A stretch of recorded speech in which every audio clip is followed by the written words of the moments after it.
Welcome back, everyone. It's been a great morning so far. I appreciate that a few people have found maybe the pace and things a little bit quick, but I suppose it's the wealth of information that's being provided today, and as far as I understand, this session is recorded and hopefully we get that all available to you afterwards. So if you haven't been able to keep up with just all of the information, you should have an opportunity to go back and be able to watch it again in sections. So for this afternoon's first session, we have a talk called A Diagnosis Explained, a physician's journey, followed by a Q&A, and that's with my colleague, Dr. Enda Kerr, who's a consultant stroke physician here in the Royal. As I said earlier on, Enda has been a real central figure in helping us and a real friend of people with FND in Northern Ireland. So it's my great pleasure to introduce him and to hand over now to Enda for his talk. Thanks for joining us, Enda. Thanks very, very much, Nigel. And thank you to everyone for having me. I'll just share my screen.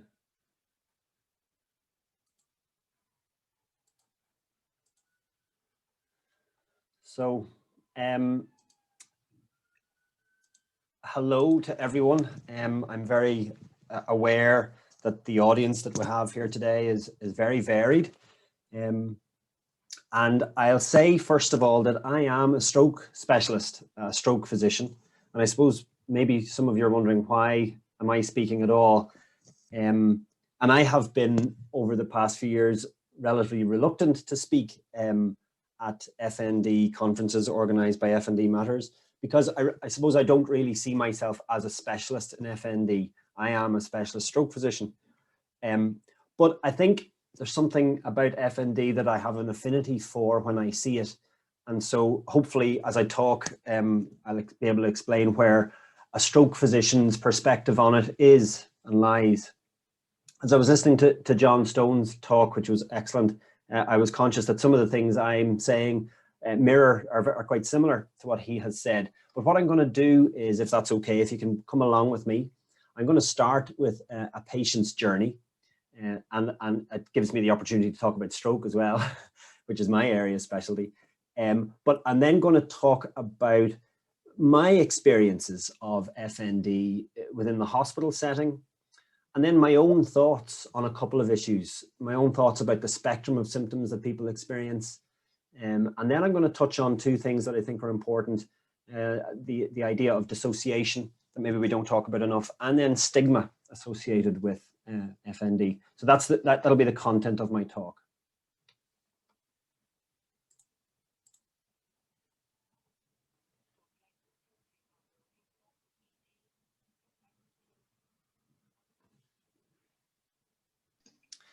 So that's the way in which I get to meet lots of my new patients.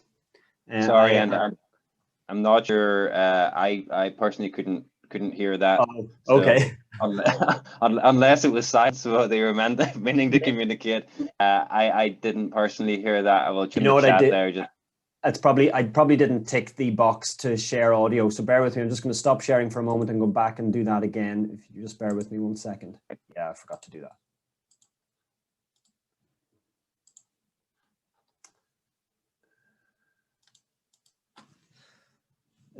Well, I'll let you hear it. I'll let you hear it. Stroke license team to Amber Resource ED. Stroke license team to Amber Resource ED. I hope you heard it that time. Yeah, we got it. Thank you. It was just a little gimmick to get you into the mindset of a stroke physician, because that's the way I get to meet lots of my new patients as I meet them for the first time. I get fast bleeps to go to the emergency department ED to go and meet someone who's just had neurological symptoms that have started very recently.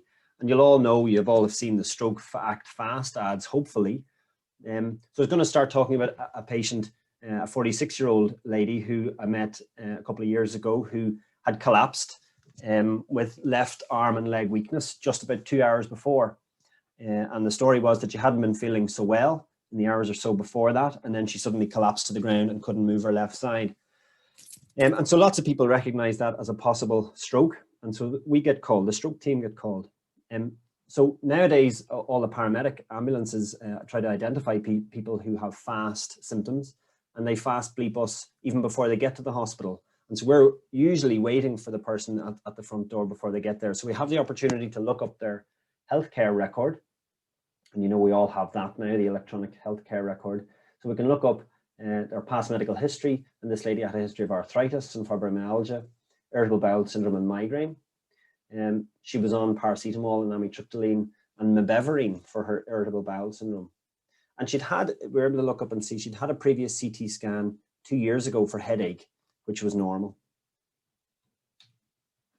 So she arrived to the hospital, and the ambulance paramedics were able to tell us that her blood pressure was 162/90, which is a little elevated.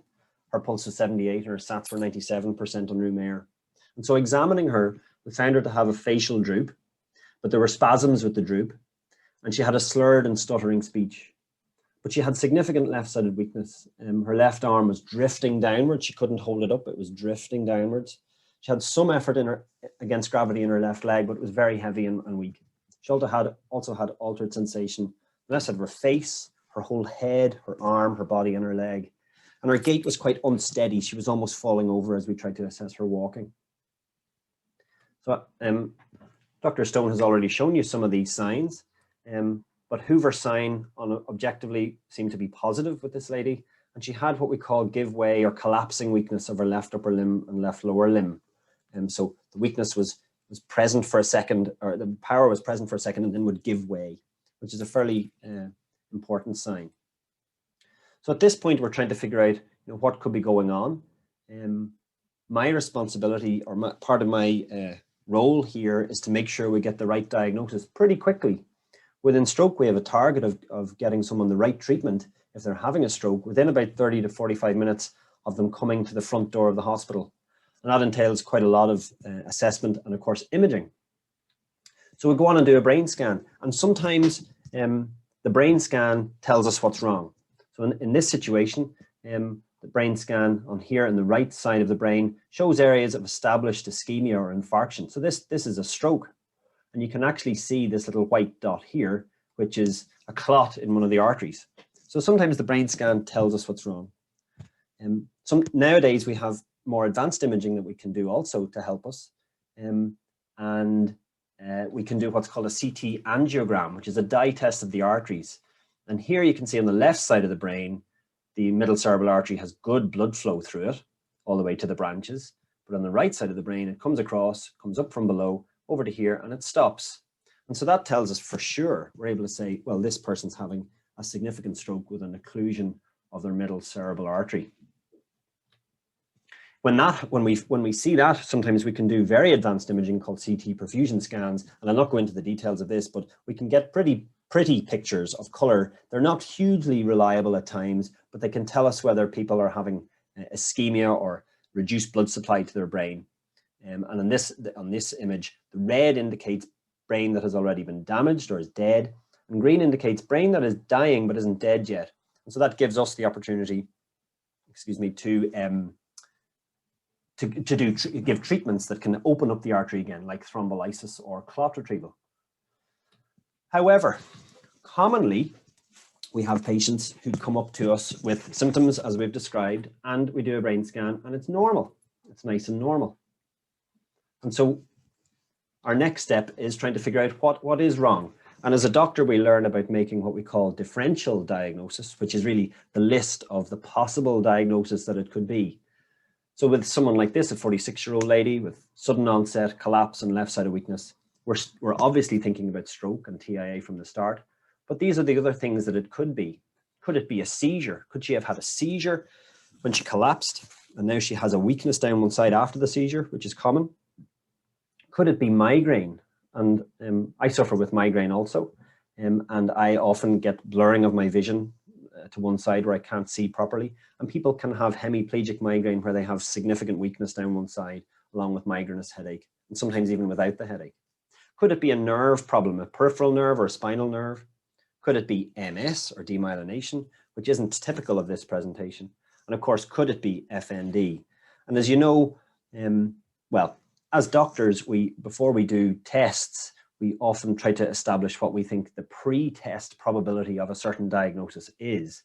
And the presence of the functional signs, Hoover's sign, give way weakness, stuttering speech, and the spasm in the face, makes it that, in fact, possibly this is the way we should think about the differential diagnosis.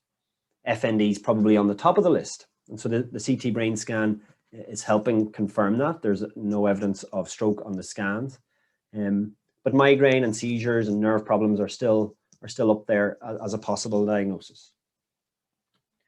And I absolutely agree with Professor Stone when he said that when people have these symptoms and signs as described, even though the pre-test probability is quite high that this is functional neurological disorder, I agree that I think that people should have MRI imaging, because sometimes people are having organic disorder of the brain, so a structural problem in the brain, and they have functional overlay. And I've seen in the chat some people mentioning that they've been described as having functional overlay. And often neurological disease and functional symptoms coexist. And sometimes, even though the CT scan was normal, you can pick up on diffusion weighted imaging, MRI. There's various types of MRI imaging you can do. You can pick up that there was a small stroke. And this small stroke was unlikely to cause a hemiplegia, weakness of arm and leg and face. But sometimes it can pick up that there was a stroke. Sometimes MRI is very useful in diagnosing demyelination or MS, and this would be a fairly typical pattern of demyelination or multiple sclerosis, where we see white matter lesions, periventricular white matter lesions. More commonly, again, when we do an MRI, we see these non-specific white matter lesions.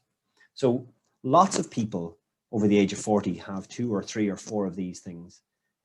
Little white dots in the brain that are what we call subcortical, and in fact these lesions are very common in people who have had migraine, and what they exactly represent isn't fully established yet. So often they represent what we call small vessel ischemia, which is hardening of the tiny blood vessels of the brain, which is a very common process. But sometimes it's challenging when you see this and you explain to the patient, and we think you might have functional neurological disorder, or you do have functional neurological disorder, and then we show you your brain scan and show you these abnormalities, and that can be hard to square that circle sometimes for people to understand that. Now, what I've said about, I've shown you brain imaging here, and I think I've probably oversimplified the issue and showing one slice of particular types of scans, but often there are further tests required, blood tests, lumbar puncture sometimes, spinal tap, to establish a diagnosis. However, that said, when I see someone who has strongly positive clinical signs of functional neurological disorder, and the brain imaging rules out other conditions like stroke and MS and nerve lesions in the spine, the diagnostic accuracy of making a diagnosis is pretty high. I think it's above 95, 96% in that setting. So it's pretty good, actually. And that's reassuring for me and for other people and for patients. Now, I want to tell you a little bit about our stroke unit. We see about between 4,000 and 5,000 people as a referral per year, which is a huge number of people. And we admit to our unit, or to our day assessment unit, just over 2,000 people per year. 1,200 of those end up having a final diagnosis of stroke or TIA. And of the 2,000, 800 people have another diagnosis. It's often migraine, sometimes seizures, but very commonly it's functional neurological disorder. So that's why we in our unit, that turns it, there's good research saying that somewhere between 8 and 10% of people who have a stroke mimic have functional neurological disorder or some functional neurological symptoms. And that's about 200 people per year in our unit. And that's about 4 per week. So it's something that me and my colleagues see very frequently, and it can be very significant. Now, I have to come out of that to show you this.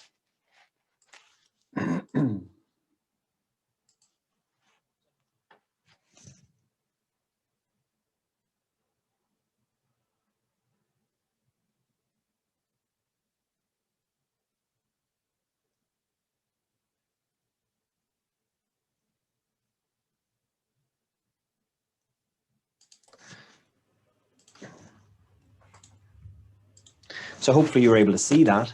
And that was twitching of the eye. And sometimes I use that example to tell people that I believe functional neurological symptoms are a spectrum, and it's been pretty well established that it probably is a spectrum, but that we all have functional neurological symptoms. And I think twitching of your eye is probably one of the most common ones.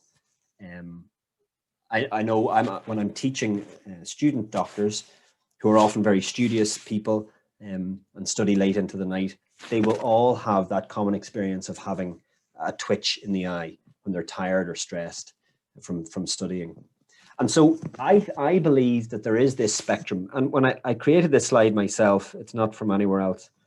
And when I was thinking about making this, I was looking at a spectrum and trying to figure out where does the severity lie and what colors should I use. And then I decided that it's actually probably more complicated than that. And I used this sort of rainbow color depiction. But I think that going from no to mild to moderate to severe symptoms, we all have an inherent perception of our symptoms as to whether they're significant or how tolerable they are. And we all lie somewhere on this spectrum, I believe. Everyone does. And again, I've made this threshold up completely. It's made up from my own experience. But is there a threshold for when people perceive the severity of their symptoms as requiring medical assistance or assistance from someone? And is this the place where we start to diagnose functional neurological disorder? So people who have a perception or a tolerance of their symptoms, a perception of their symptoms as not being significant, and they've mild symptoms, don't think of them just let those symptoms go without them being a problem. But then the more severe the symptoms get, even if you have a perception of the symptoms as not hugely significant, if you get severe symptoms, of course, you have hemiplegia, very severe weakness, of course you're going to need help for that. And so I believe every human being is on that spectrum. And I'm open to criticism about that slide. I don't know if anybody saw the very recent podcast that was actually broadcast on BBC News. It was about a young girl with functional neurological disorder in England. I think she was 17. And they described it, and I think it's FND Hope were promoting this. They described it as the most common condition you've never heard of. And that is true. A lot of people and doctors don't know about this condition. However, somatic symptoms, so sometimes in psychiatry, sometimes this is referred to as somatization, which is difficult terminology to get to grips with.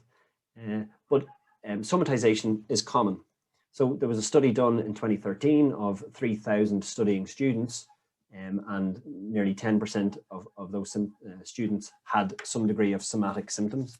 And then there was a study done in 2016, it was in Nigeria, but they looked at medical students, 385 medical students, and 14% of them had significant somatic symptoms, that is, functional symptoms.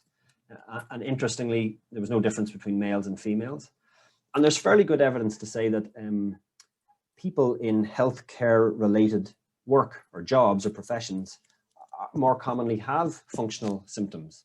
And I was glad to hear Professor Stone starting off telling us about his functional symptoms. And I'll be honest and say that I also have significant functional symptoms that predominantly revolve around my bowels and my gut, but I have very significant irritable bowel syndrome. But I also experience some other functional symptoms.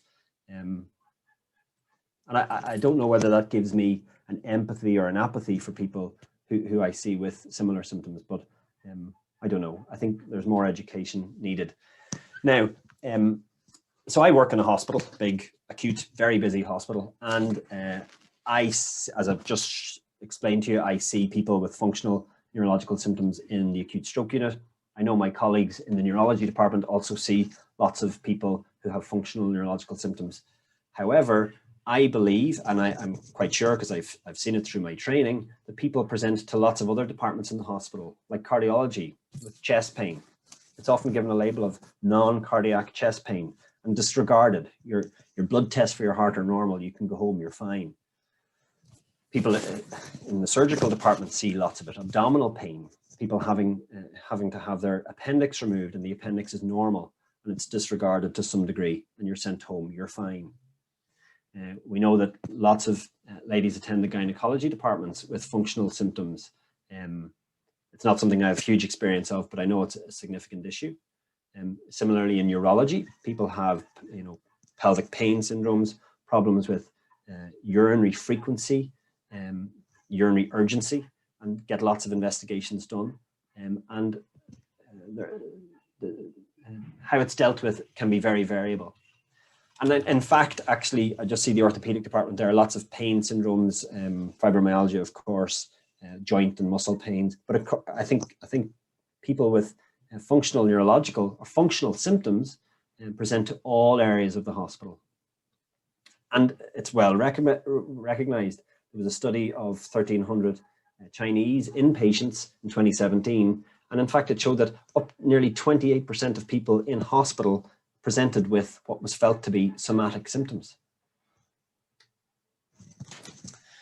Now, hopefully most people in the audience have been or engaged with this website at some point in their lives, and it's really important.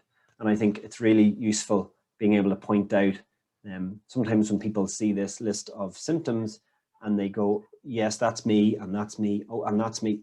And it really helps to make the positive diagnosis that this isn't a negative, as I've said, exclusion thing. But one of the symptoms I wanted to concentrate on was dissociation. It's been mentioned, Professor Stone mentioned it as well and talked about it, and as a trigger for significant symptoms, but I wanted to touch on it as well. I don't know if you've never experienced dissociation, it's hard to understand what it feels like, but I know I have experienced it myself. From childhood, I've experienced it, and me and my family used to call it the fast feeling because other members of my family get it also. But I wanted to show you something that I found quite useful about dissociation. This takes a couple of minutes. Dr. Kerr, sorry, you just need to unshare your presentation screen and put it onto the YouTube video, just so that we can see the video. Oh, very good. Oh, so sorry about that. You're okay.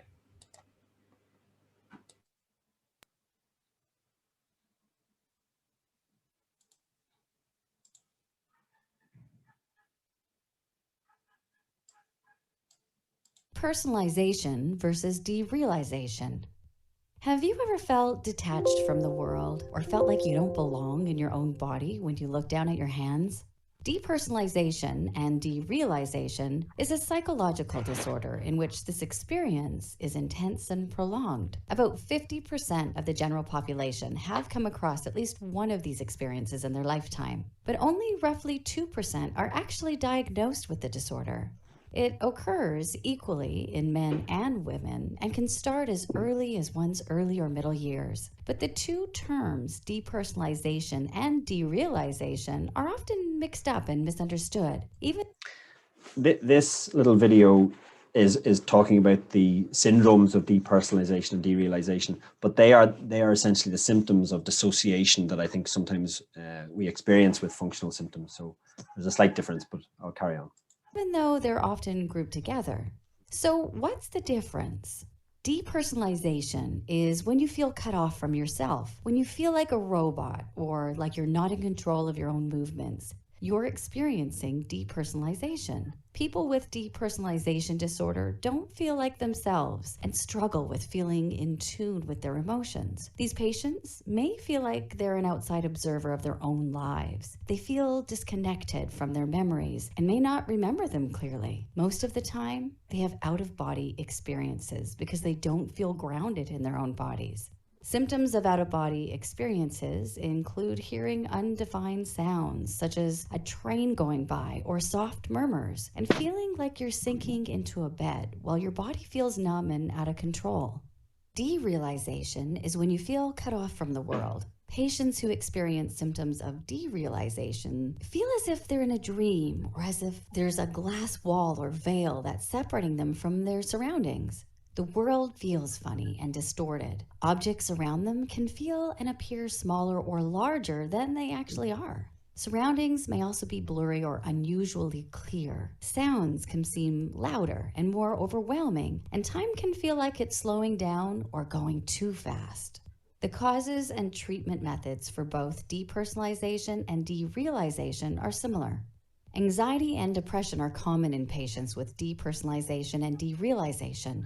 They're often developed in people who have experienced severe stress in their lifetime, which includes, but not limited to, being emotionally abused or neglected during childhood, physical abuse, witnessing domestic violence, having a severely impaired or mentally ill parent, and having a loved one die unexpectedly. I'll just point out that I have experienced these symptoms, and I haven't experienced any of those four things. So I don't think they're universal.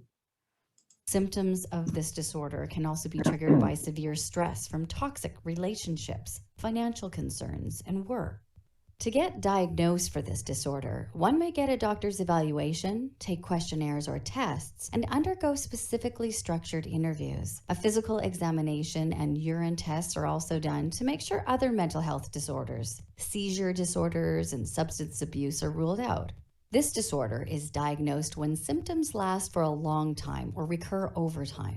It's important to note that getting brief and temporary episodes of these symptoms does not necessarily mean you have depersonalization or derealization. Instead, you may just be going through a highly stressful situation. To get treated for depersonalization and derealization, many patients undergo psychotherapy. Treatment of this disorder must address all stresses associated with an individual's triggers. This may help the patient become self-aware and give them the ability to take careful measures to prevent the next stressful episode in their life. Cognitive tech. Okay, I think I'll come back to my presentation then. Bear with me.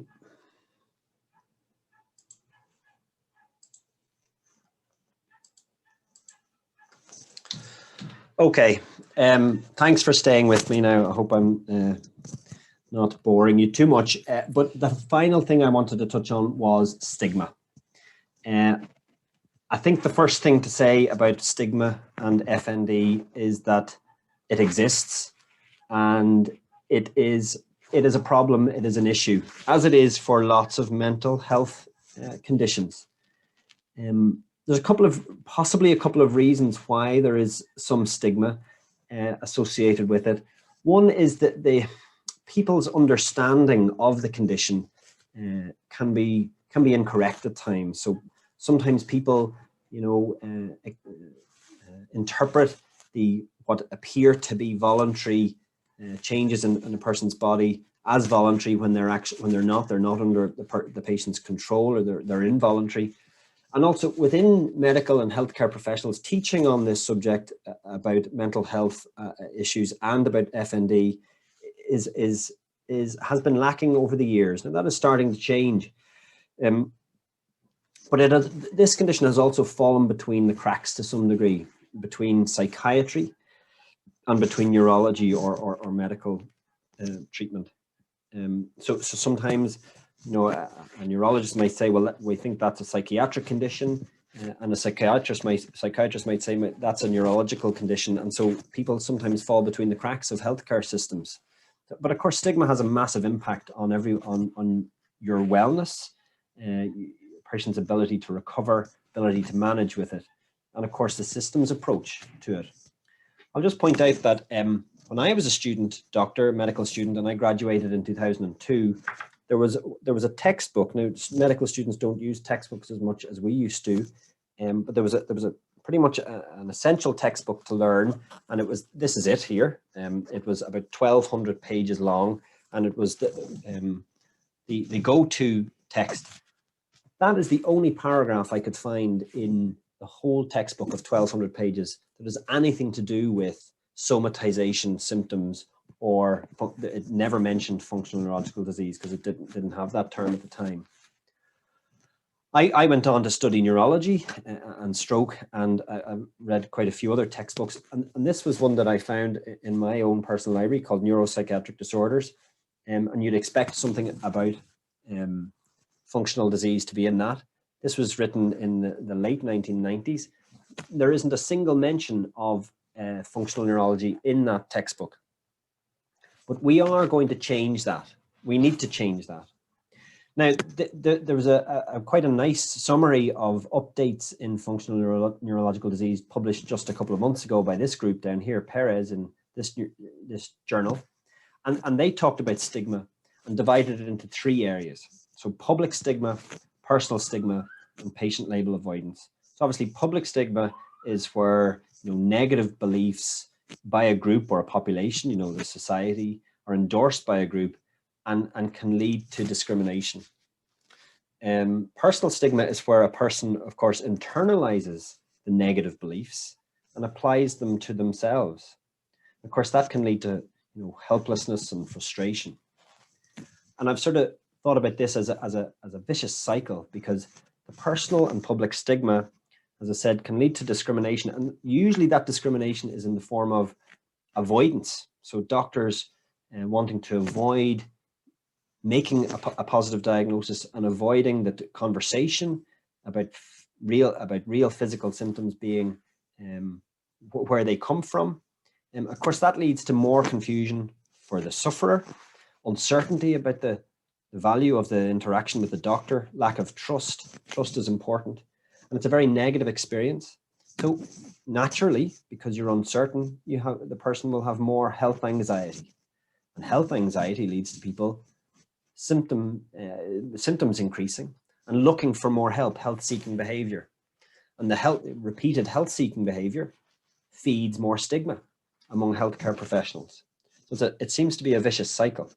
And so it can lead to patient avoiding the label, not wanting to accept the diagnosis or rejecting it. And some people constantly searching for the correct medical diagnosis because of the stigma. So stigma has a massive impact on how we're going to go forward in making services for functional neurological disorder better. So how can we change it? Well, today is a start. Having advocacy groups for FND, and the FND Matters.NI website, I've just been reading it this morning. It's obviously been updated. It's fantastic. And it's great news to hear how well it's progressing as a charitable organization. But a lot lies with clinicians and with patients, making sure we try to address the stigma and talk about this honestly and openly. Education for clinicians and healthcare professionals is important, of course. And just this morning, I've been liaising with people at Queen's University about trying to increase the awareness of FND within the undergraduate curriculum. And I'm delighted to hear that there's been a new curriculum made for training neurologists, and that FND is one of the 10 subjects that they must cover. But of course, policymakers are important as well about how services are provided for people, and research. As Professor Stone says, there had been, up until 10, 15 years ago, very, very limited research done on FND, and it's only starting to increase in recent years. And what we want to try and do, I suppose, is help everyone to get a better understanding of that biopsychosocial model of the disease. That is the interdependence of our minds, our bodies, and within our social networks. So my final point is that I am a stroke physician, and I see numerous people a month with what I see FND, what I think is functional neurological disorder. And I don't regard myself as an expert in treating these people, patients, but I try to help people. And I try to help people by talking to them. The past year has been very difficult because of COVID, because I'm not being able to see people face to face as much. And I think you need to see people face to face to develop a real trust in them. But talking about it and trying to help people understand. And I may have a very outdated, this may be very outdated in psychology thinking, but I think about trying to help people develop an internal, what we call an internal locus of control, to try and promote knowledge of your own body and of your own symptoms, and of trying to have an awareness of that and have a level of control within yourself about it, which may help shift your ability to manage the symptoms. That may be insulting to people, and I'm sorry about that. But that's where I come at it from, and I wanted to explain to you my own personal experience of it. So thank you for listening to me. But I'm happy to engage with questions if that's. Thank you very much, Enda. And I think, you know, some idea in terms of locus of control and how we manage as humans when we're unwell and when our problems just don't go out of date.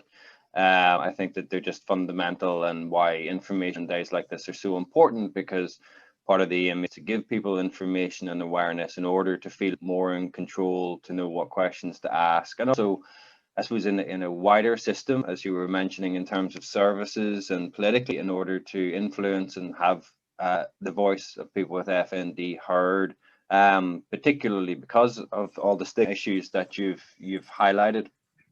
So thank you very much. If I give a quick look at some questions, we had a question earlier on from Aaron.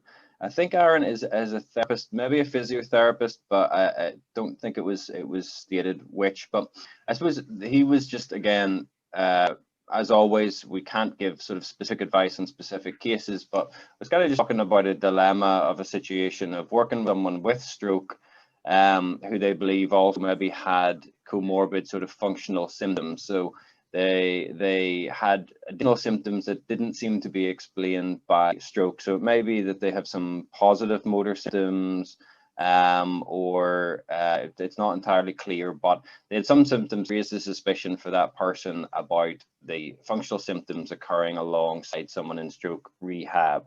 Now they mentioned their sort of dilemma about what role they have or where is their place to mention that. Yeah, so they've obviously counseled the person in terms of the fact that some of the symptoms don't really or wouldn't be fully explained by their stroke, which I think is good.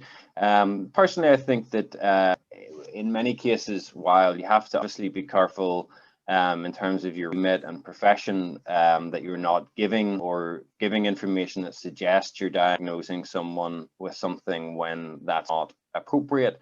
But I do think that generally, we were talking about label avoidance, that actually FND is often high up the differential list, as you were mentioning earlier, and that patients often only hear about it at the end of their diagnostic journey. So it's not mentioned at the start. So if someone comes in with stroke-like symptoms or a stroke mimic or a seizure that's gone on for a very long time, there's a potential that FND is on the differential list. So I suppose we were just thinking of the thoughts on maybe just from your own experience of any cases where you've maybe worked with people who have had stroke, and also that the experience, both the effect of the stroke neurologically, psychologically, their rehab experiences, has led to the functional symptoms alongside stroke. So I just wondered if you give us a few thoughts on that, if possible. Absolutely. I have a couple of things to say about that. First of all, when I see patients who I think have functional neurological disorder from the start, I do mention it as early as possible on day one, rather than it being a revelation at the end and feeling like a diagnosis of exclusion. But talking about, so I think functional overlay, is that what we call it? I don't know whether that's the right thing to call it, but I think that's extremely common. And I've frequently come across that, to be honest with you, and often actually where I see it more is not in the inpatient rehabilitation, which is often the first 2, 3, 4 weeks. It's often further down the line, and functional symptoms can become very disabling for people, even though they've had a stroke.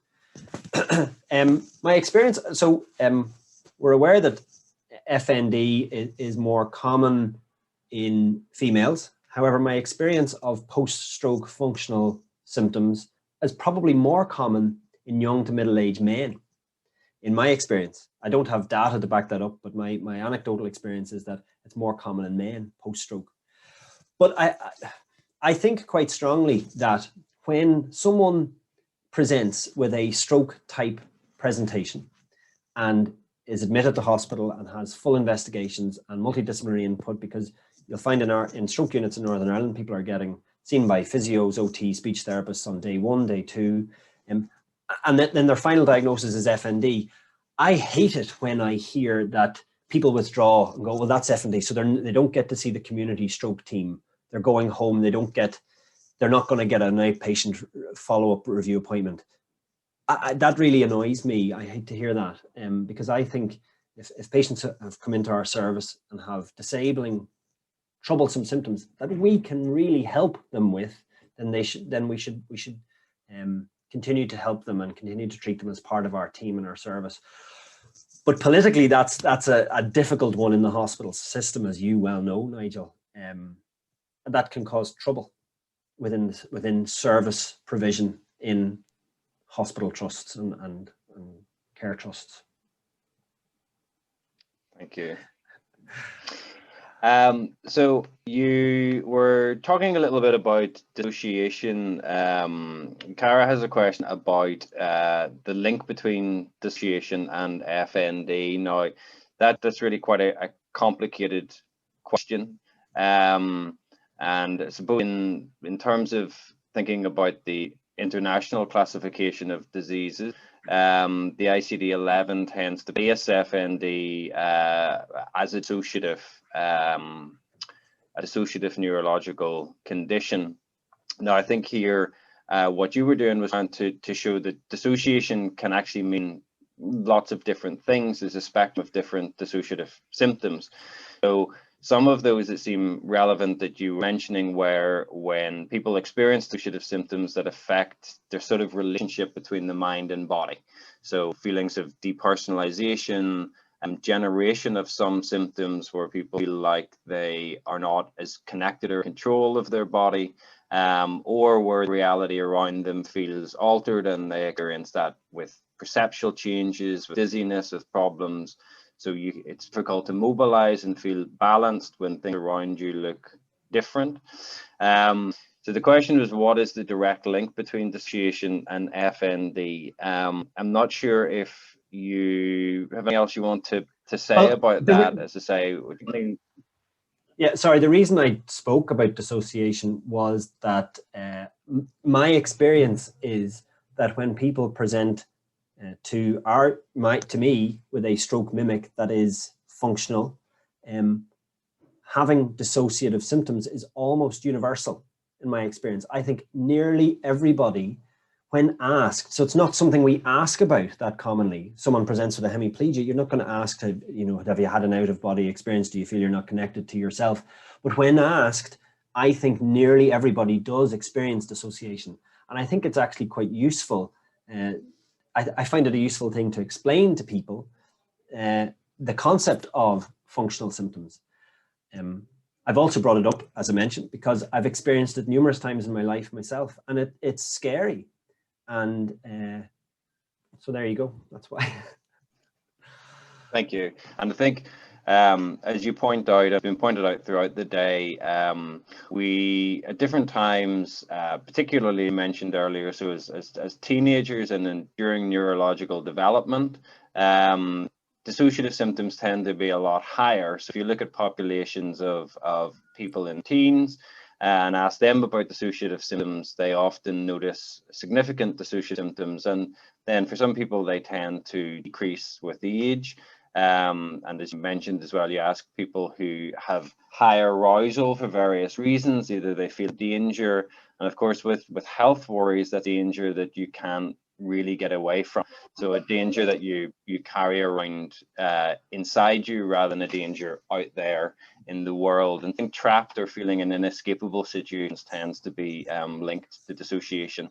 And so I think that the idea that dissociation can certainly contribute. It mightn't explain all of the symptoms, but it certainly helps explain some and contributes to the experience of functional symptoms. So in some ways, they're connected processes. Okay, so I suppose we have a question about stigma from doctors, and I think you've kind of covered that you can encounter stigma in lots of different areas. So you were mentioning that I suppose that people can have a personal stigma where they internalize, and they can encounter stigma from professionals. And I suppose it's how we change that and how we improve the experience of people with FND. I mean, for me, I think events like today and you joining us today and the work of FND Matters Initiation with the Belfast Trust is part of how we try to tackle that process. I think research tends to suggest that experience of working with people with FND, like many other areas of stigma, is the thing that tends to change the levels of stigma. And we're currently with Queen's looking at research in this sort of area.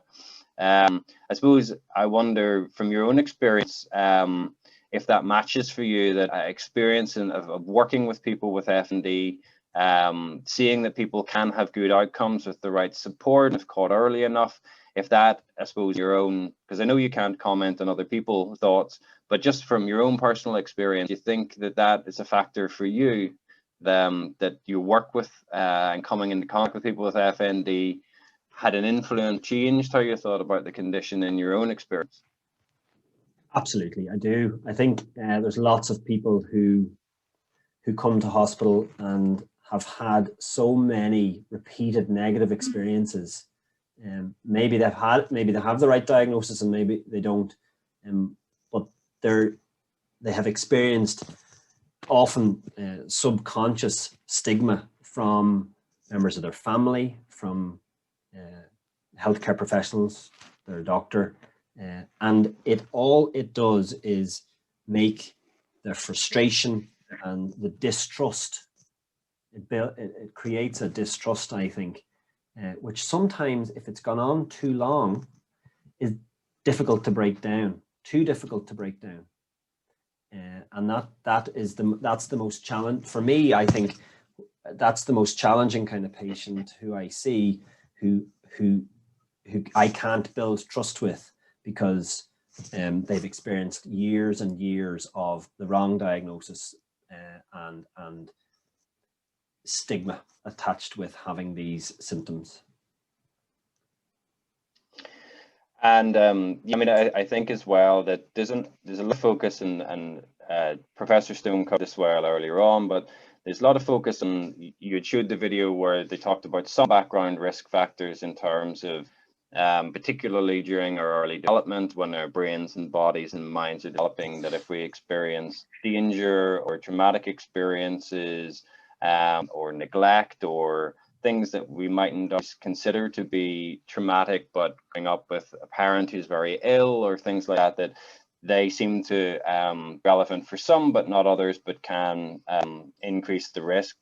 And I think the focus is often on that being a risk factor for the onset of symptoms, or who's more likely to get FND. But I also think, just from what your points were, it's also important to think about once people present, so they come in acutely to hospital with symptoms that seem to mimic the fast information they've seen on the television, that they've been instructed to come to the hospital as fast as possible, and then encounter a situation where they're being told no, that's not the case. As you said, the trust element there, so that can also mean that people aren't able to as easily access reassurance, to feel safe again. And you're mentioning in other areas of medicine, so if someone comes in with acute chest pain and is told, you're fine, there's nothing wrong with you, go home, don't worry about it, that experience can be extremely difficult and feel extremely rejecting, actually make anxiety significantly higher, not lower. So I think that medical encounters and caught up in the system, and as we know, because functional symptoms change around, someone may have an experience with yourself, but then come in with seizure and go into a different route. So I think it's a good point just to highlight the difficult journeys and the stage in which, as you said, be difficult if it's down the line. I think not impossible, but in terms of kind of build up trust and break down those barriers. Okay, I think actually, if it's okay, is there anything else you'd like to add, Dr. Kerr, or? No, thanks. I'm sorry for being so short. I thought it would be better to be short than long. But Oh, no, not at all. I think we have other questions, but we'll sort of process some of those as we go along. So again, I just want to thank you for taking the time to present and to put yourself forward for this day. And again, we really appreciate your help over the years, because even though you haven't always wanted to be front and center, you have always been there in the background supporting us. And also as well to highlight that as I started this talk, your specialty is within stroke services, and that it's one area where people encounter people with functional symptoms, and that happens across the whole system. But obviously the majority of the patients will end up within neurology services and with ourselves. So thanks again for your contribution to giving us your thoughts. Thanks so much for listening to me. Cheers. Okay. So we are going to